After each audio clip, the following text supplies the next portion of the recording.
Hi there, it's Rosamond Werder from the University of Mother God Church talking about the men, the multi-millionaires who wanted to marry me.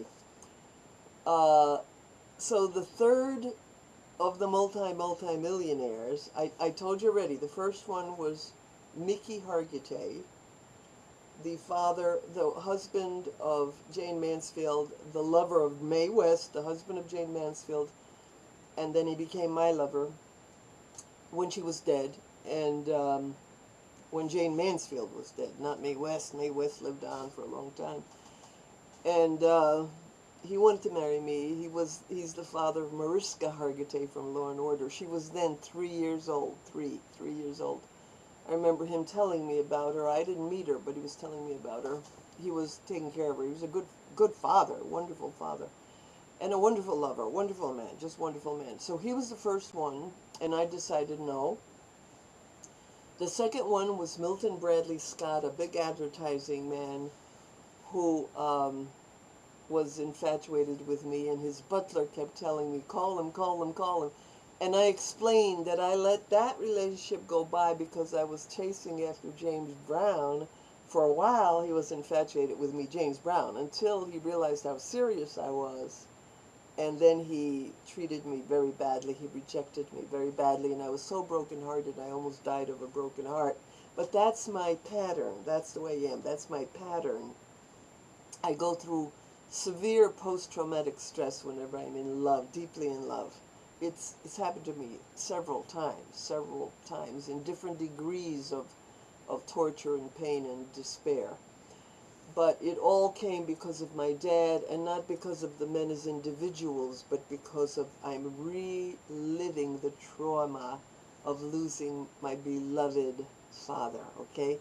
So now, I started to tell you about Dr. Atkins. Dr. Atkins, the diet doctor. I needed some nutritional help, and I was mixed up as to who Atkins was. I thought he was Stillman.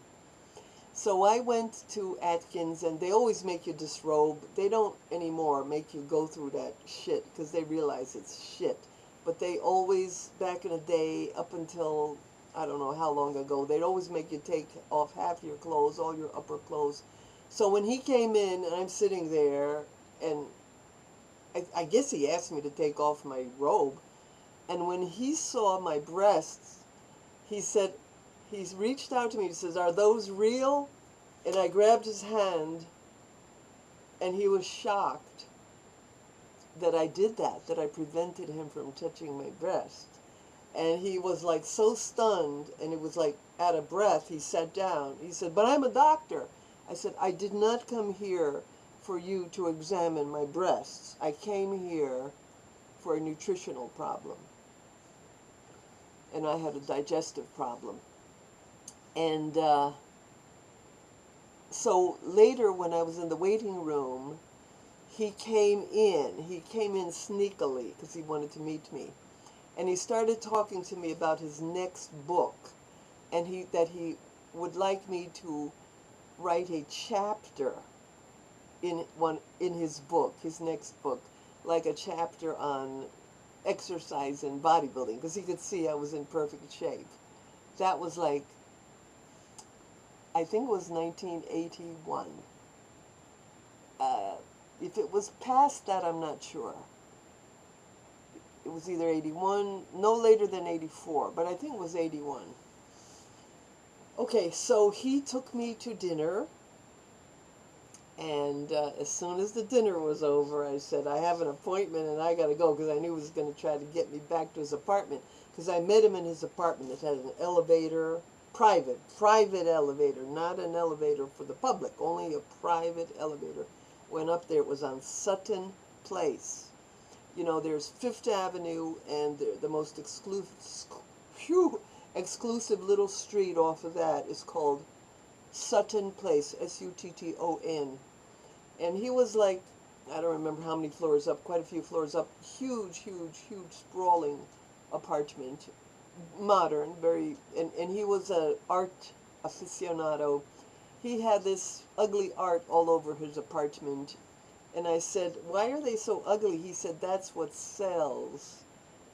So I said, well, it wouldn't sell to me. I wouldn't be interested. And I'm thinking to myself, if he's so wealthy, why does he care about selling this schlocky art? You know, who would want to buy it? I mean, I meant to say, if I were that rich, I would not want to be dealing with the schlocky art. Okay, that's just the way I am. But so he, like I said, he took me to dinner, and then after the dinner, I said, "Oh, I have an appointment. I have to catch a taxi." So he was very insulted because he thought he was going to score, and he thought he was going to take me back to his apartment and make love to me, which all men do. All men do. They just give you a meal, a sandwich, a dinner, and they think they're going to get some. Well, I got wise to that shit. And so I said I have to get in a taxi. And then I asked him for the money for the taxi. I had enough money for the taxi, but I just wanted him to pay for it. So he gave me the money for the taxi, and I left. So then he called me up, and he said he was going to visit me. And fine. So I made him dinner. I lived in Brooklyn, in Williamsburg, Brooklyn. And I made he ate almost exclusively protein. That's what he was famous for, preaching protein. And at the time, it didn't bother me because I was on that early back in the day bodybuilder diet, and I ate mostly protein, so it didn't bother me. So he was extremely friendly, but he was a gentleman. He didn't try to do anything like, you know, touch me or grab me, nothing like that. We danced. I put some romantic music on after dinner, and we danced. And he told me that he was at odds because a lady wanted to move in with him. And how would I be interested in him? So I told him that there is a religious problem. I said, you are Jewish, and I'm a Catholic and a Christian. You know, I'm a Christian. So I know I would have to change my religion in order to marry you. So I don't know if the Lord would think I was disloyal to him and that I denied him. You see, I was very, very religious. Well, I wouldn't say religious now. I would say just spiritual. Well, I had another reason which I didn't tell him. And that was that I was celibate. So now you can see why I had to quickly get away from him. I promised the Holy Virgin. Well, I had been trying to be celibate for years. It was about 5 years.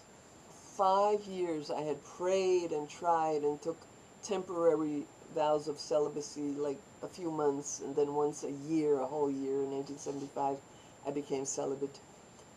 And but I didn't have the strength. I didn't have the strength to become permanently celibate, but I was working toward it and trying to get there. And so I didn't tell him I've promised my celibacy. And the Holy Virgin asked me don't have sex with men. I didn't tell him that. But I knew that, so I kept that under my belt because she said, don't talk about that. So I didn't. I listened to her for a while, then later I got not sloppy, but, you know, I changed it and I started talking about it. And you know what? She was very wise when she said don't talk about it. Because once men know you're celibate, you're not going to have any more men friends. They only hang around us to try to have sex. All of them.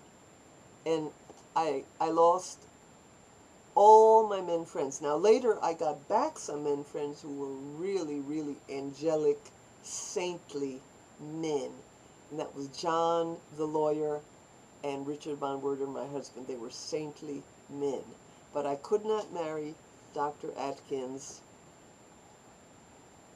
because of the religion and because of my celibacy. So that's the main ones. There were other doctors and lawyers who wanted to marry me, but they weren't famous, and they didn't have multi millions. They had they were well off, but not multi. To be continued.